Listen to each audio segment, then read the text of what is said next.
¿Qué tal? ¿Cómo están? Un saludo. En esta ocasión estamos con la maestra Alma Atilano. Ella es maestra en Derechos Humanos y Democracia por la Facultad Latinoamericana de Ciencias Sociales, sede México, mejor conocida como Flaxo.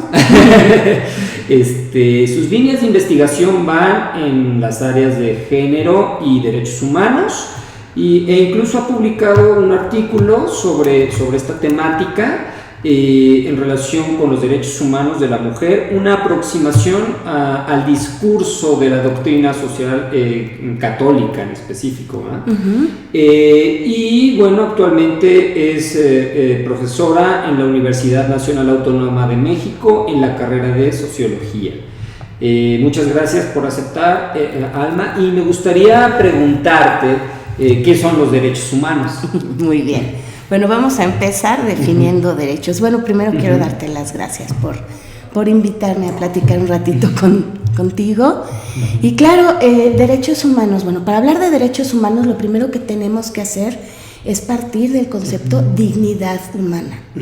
O sea, que es la base, ¿no? Y la dignidad humana, bueno, ¿qué es? Nosotros como seres humanos somos personas dotadas de voluntad, de razón, de conciencia, y bueno, en esta época en la que estamos viviendo, más o menos ya hemos adquirido la mayor parte de la sociedad, valga la redundancia, la conciencia de que nadie ni nada podría limitarnos en el ejercicio de este respeto a la dignidad humana. Entonces, pues de ahí, digamos, parten los derechos humanos. Te estaba comentando que, bueno, esta concepción de dignidad de la persona como la tenemos actualmente, pues es más moderna. O sea, en el transcurrir de la historia del hombre no se había considerado que toda persona tuviera el derecho a que esa dignidad fuera respetada, ¿no? Entonces no se tenía la idea ni la concepción de lo que son los derechos humanos, ni se pensaba que hombres y mujeres tuvieran que ser tratados como iguales, o por supuesto que se establecen diferencias de raza, diferencias por religiones, etcétera, pues que han provocado conflictos a lo largo de la historia, ¿no? Entonces, bueno, llegamos a esta época. Y hay quien dice que esta dignidad y los derechos que de ella se desprenden tienen que ser considerados independientemente o no de que sean registrados en un ordenamiento jurídico. Y bueno, esos son los jus naturalistas, ¿no? Toda persona, por el simple hecho de serlo, tiene que disfrutar de sus derechos. Pero hay otra corriente de pensamiento que opina que no, que si bien hay una base, es muy importante positivizarlos para garantizar que estos derechos sean respetados. Y en todo el trayecto de esta positivización, no todas las personas han sido incluidas en un primer instante. Poco a poco, en el siglo XVIII, bueno, hombres, después la mujer pues apenas alcanzó la igualdad en 1975, ha habido luchas por los derechos de los afroamericanos desde la década de los 60, o sea, poco a poco se han ido integrando grupos, grupos sociales que están considerados en grado de vulnerabilidad, para que estos derechos pues sean respetados, ¿no? Entonces, bueno, ha sido una construcción que se ha dado a lo largo del tiempo y que cada vez ha sido más incluyente para que alcance pues a la totalidad del género humano, ¿no? Bueno, entonces, ¿qué son los derechos humanos? Bueno, pues son estas atribuciones que tenemos que son reconocidas por los instrumentos jurídicos para hacer precisamente efectiva esta dignidad de la persona. Entonces, no sé si ya contesté más o menos lo que tú querías. Sí, pues además se habla, ¿no?, un poquito de que en esta evolución los derechos humanos han ampliado sus esferas, ¿no? De primera generación, segunda. ¿Qué nos puedes decir al respecto? Bueno, mira, los derechos humanos de primera generación se refieren esencialmente a las libertades, y a las libertades civiles y a las libertades más bien a los derechos de participación política. Entonces, por ejemplo, en la antigüedad tenemos un brote de inclusión política, que es la democracia en Grecia, en donde se abre un poco más la posibilidad de que algunas personas puedan participar en las decisiones del colectivo, pues que fueran libres, que fueran varones, que fueran propietarios en la antigua Atenas, ¿no? O en Roma, por ahí tenemos también una parte de la República donde ya se ve una distribución de poderes y hay una cámara de senadores y digamos que serían brotes de lo que actualmente serían derechos políticos, ¿no? O civiles. Pero los derechos de primera generación se refieren esencialmente al respeto que tiene que tener el Estado, o sea, que el Estado haga efectiva la dignidad de la persona. Y entonces de ahí se desprenden libertades, por ejemplo, libertad de expresión, libertad de asociación, libertad de imprenta, libertad de tránsito y derechos de participación. Puede ser el derecho al voto, los derechos políticos tienen que ver con deliberar, con decidir cuál va a ser el futuro del colectivo o cómo se van a resolver las problemáticas de dicho colectivo y estar presente en esos debates de diferentes maneras.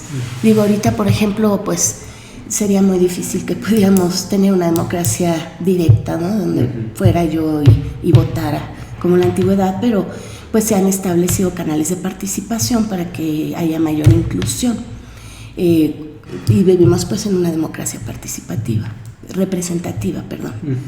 Entonces, bueno, a eso se refieren básicamente los derechos de primera generación. Y bueno, esto está muy ligado a la adquisición de la ciudadanía. Y bueno, hubo mucho debate en la historia que tú me preguntabas hace ratito, que quién debía de tener ciudadanía o quién debía de tener derechos de participación, porque todos los hombres no en un principio, hubo debates al respecto, ¿no? Ya para después, más o menos el siglo XIX marca en Inglaterra las luchas por el voto universal, y el siglo XX, como te comentaba hace rato, por la inclusión de otros grupos sociales como las mujeres, ¿no? Para adquirir la ciudadanía. Entonces, bueno, migrantes ahorita sería, por ejemplo, una discusión actual, ¿no? Y esencialmente. Ahora, los derechos de segunda generación, pues son económicos, sociales, culturales. Y ahí el Estado tiene otra función.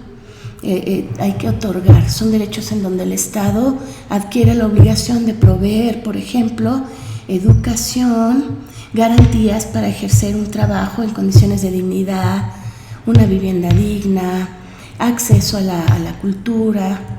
Entonces son otro tipo de derechos, ¿no? Y bueno, los derechos de los colectivos, que son los de tercera generación, que ya están hablando también.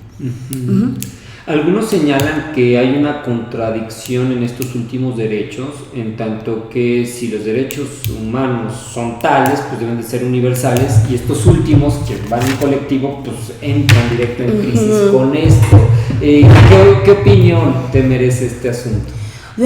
Hay muchas tensiones cuando se habla de derechos humanos, ¿no? Y bueno, si nosotros partimos de que las características de estos derechos son, entre ellas, la universalidad, pues ahí podría empezar el debate, ¿no? Porque el concepto de universalidad es más occidental.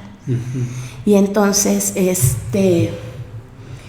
las culturas o las diferentes sociedades tienen usos, tienen costumbres, como nuestros indígenas, que posiblemente podrían caer en conflicto con lo que nosotros entendemos que debe de ser una inclusión adecuada de ciertos colectivos en la participación política, por ejemplo, ¿no? Y entonces ellos tienen su consejo de ancianos, otras formas de resolver su problemática colectiva, y entonces, bueno, hay que respetar los usos, las costumbres de ciertos pueblos, y si se ponen en conflicto con lo que se establece a lo mejor en una constitución, bueno, pues sí hay tensiones, y pues hay que privilegiar el diálogo, ¿no? Privilegiar el diálogo, para poder llegar a acuerdos, porque sí se da esto. Entonces, pues por ejemplo con las culturas, algunas culturas asiáticas, otras religiones que tienen otro tipo de, digamos, prácticas sociales que para nosotros pues son incomprensibles, ¿no? Como el uso del velo islámico. Entonces, el conflicto, el derecho de utilizarlo en una escuela laica, que se han dado casos legales, por ejemplo, con discusiones al respecto de eso, mi derecho a practicar la religión que yo tenga libremente, contra el que, bueno, yo estoy en una escuela en donde no se puede practicar este tipo de manifestaciones y no debe de ser. Entonces hay choques, pero pues están los debates abiertos, se están estudiando las formas de que estos derechos realmente se vayan aplicando y a la persona se le vaya garantizando su disfrute poco a poco, conforme los estados, los representantes de los estados van en el marco de las Naciones Unidas estableciendo compromisos y diálogos. Aprovechando un poquito esto de las Naciones Unidas, también se suele mucho atacar el asunto de los derechos humanos diciendo que pues, son manipulados, ¿no? Por las grandes potencias, incluso en el Estado mexicano, que sirven para defender a los delincuentes. Cuando se lanzan este tipo de objeciones a la realidad de los derechos humanos, ¿tú qué puedes comentar? Pues que hay desconocimiento en la sociedad, porque decir que son derechos de los delincuentes pues significa no entender, en primer lugar, qué derecho tiene toda persona por el simple hecho de ser persona, incluso siendo delincuente o no, pero eso no significa que si se comete un delito no deba de ser castigado y se confunda que el hecho de no castigar un delito sea respetar el derecho humano del delincuente, pues esa es falta de información. También hay falta de información por ejemplo, me pega un compañero, ¿no? Y es que violentó mis derechos humanos, ¿no? O sea, ¿quién puede y por qué pueden violentar tus derechos humanos si esto viene, por ejemplo, por parte del Estado, las instituciones de poder que no siguen un procedimiento, que eso pasa mucho con los delincuentes? Hay que seguir el procedimiento adecuado, con un juicio adecuado, para que pueda haber un castigo para el que hizo el crimen y también pueda resarcirse el daño a la víctima, todo dentro de un proceso legal.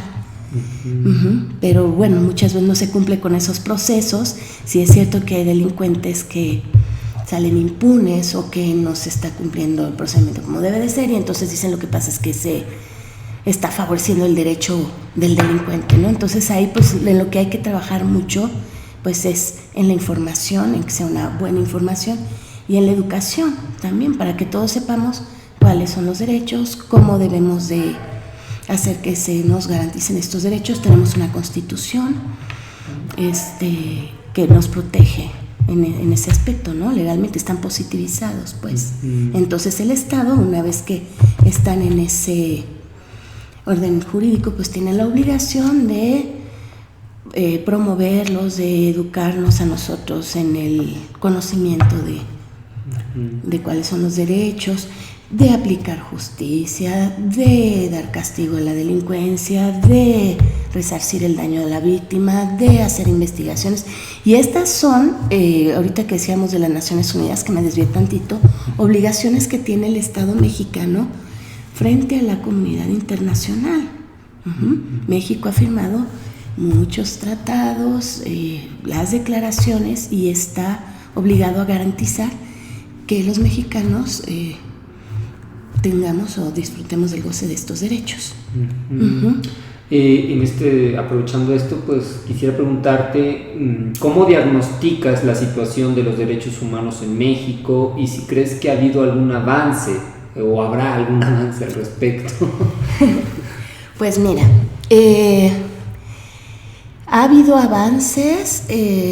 México ha trabajado mucho, el Estado, por ejemplo, en hacer leyes e instituciones dedicadas específicamente a tratar de que haya mayor equidad en el goce de estos derechos. Mira, se ha trabajado mucho a nivel legislativo para mejorar esta situación de los derechos humanos en México, ¿no?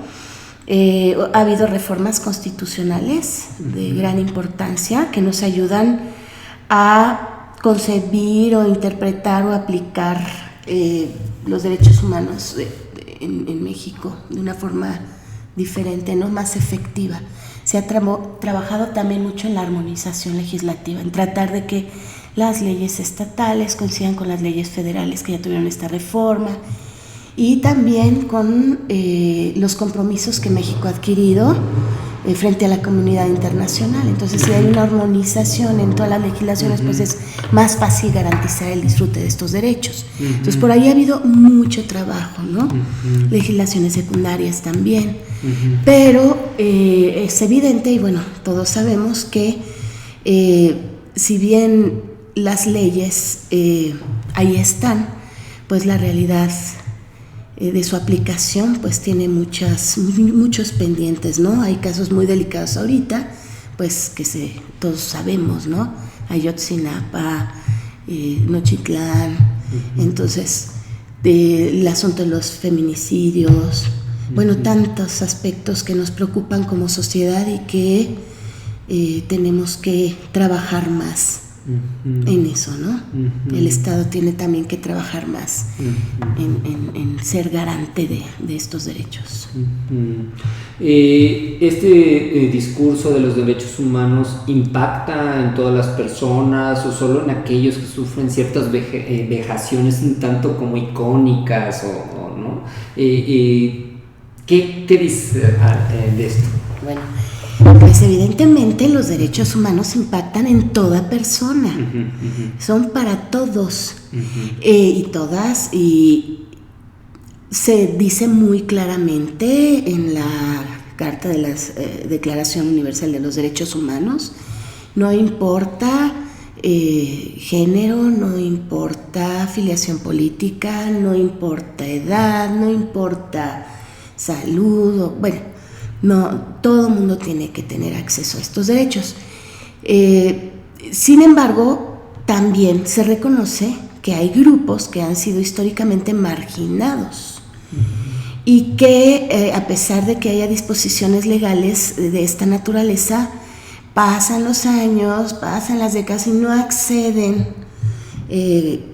al disfrute de los mismos, y entonces por eso desde las Naciones Unidas se han hecho convenciones con el fin de evitar discriminación hacia estos grupos vulnerables. ¿Cuáles son los grupos vulnerables o qué grupos son considerados en estado de vulnerabilidad?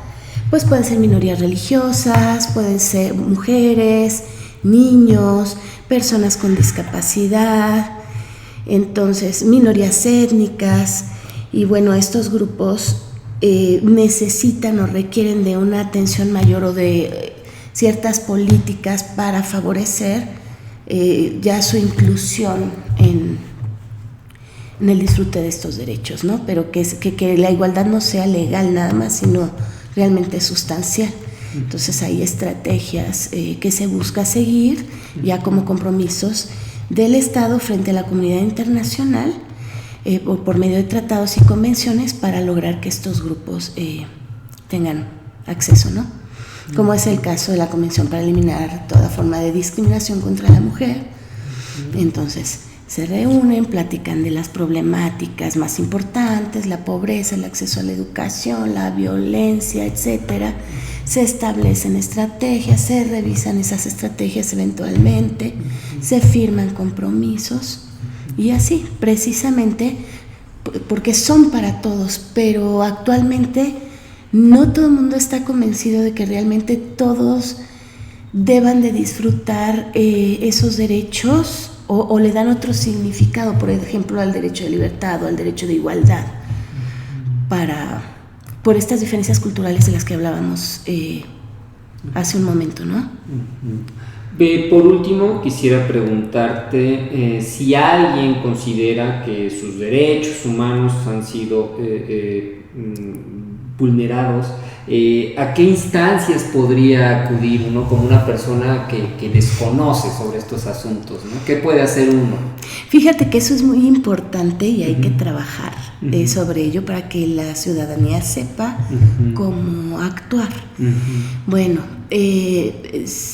tú debes de acudir a las instancias que el Estado mexicano ofrece para recibir las quejas en un momento dado que se haya hecho una violación a esos derechos, ¿no? Entonces, bueno, imagínate que hay un delito y tú vas al Ministerio Público y no te dan respuesta y vaya, tienes que ir siguiendo el camino legal, ¿no? Y está las comisiones, comisión por ejemplo del Distrito Federal en materia de derechos humanos, donde hay personas que se dedican a dar orientación de a quién acudir, cómo acudir, con qué documentos, cómo realizar el trámite, dentro de las instituciones ya sea estatales o federales que se dedican a impartir justicia, y también organismos no gubernamentales, y estos organismos no gubernamentales están enfocados también a defender a cierto grupo en específico. Hay unos dedicados a mujeres, hay unos dedicados a niños, a adultos mayores, derecho a la comunicación. Entonces, en el caso de que se vean violentados los derechos de estas personas, también pueden acudir a estos organismos no gubernamentales para que personas capacitadas, abogados, también puedan apoyarlos, ¿no?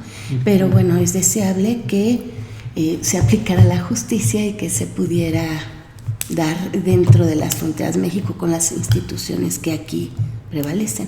A veces cuando no sucede, pues entonces hay que acudir, no la persona, porque no admiten personas, sino los organismos, acudes a un organismo no gubernamental que te ayuda a poner una queja ya en la Comisión Interamericana de Derechos Humanos en caso de que el Estado mexicano no diera respuesta a tu problema, pues. Bueno, que hay mecanismos que son jurisdiccionales, o sea, de entrada la ley te protege. Bueno, y para hacer cumplir la ley, pues están los tribunales. Y también hay amparos, si es que esta no se aplica o se interpreta de la manera en que tú consideres justa, pues entonces también puedes ampararte y puedes solicitar revisión a los juicios, etcétera. Y también pues puedes dar quejas o entregar quejas en las comisiones de derechos humanos, ya sea estatales o federales. Entonces, esa es la forma en la que se puede hacer valer tus derechos aquí en México. A nivel internacional, pues también, o sea, si los estados firman convenios, tratados, pactos, bueno, automáticamente eso tiene que derivarse en la aplicación de estas normas en tu nación, ¿no? También hay tribunales como el Tribunal Penal Internacional para casos graves de violaciones a derechos humanos, son únicamente delitos lesa humanitas, es muy complicado, pero bueno, antes no existía un organismo así, entonces también es importante saber. Están las comisiones, por ejemplo, la Comisión Interamericana, la Comisión Europea, bueno, que dan seguimiento también a violaciones graves de derechos humanos y hacen recomendaciones a los estados para que se pueda dar una solución, ¿no?, a los asuntos delicados de derechos humanos. Se hacen visitas si es que no hay un asunto es demasiado grave y no hay congruencia, a lo mejor en los informes. Desde la Comisión Interamericana de Derechos Humanos se puede hacer una visita en el lugar de los hechos, in loco, para dar informe a la comunidad internacional de lo que está pasando en un lugar determinado y también poder encomiar al Estado a que aplique las reglas y cumpla con sus obligaciones en esta materia, ¿no? Entonces sí, cada vez se está amarrando más el cumplimiento de estos derechos. Pues muchísimas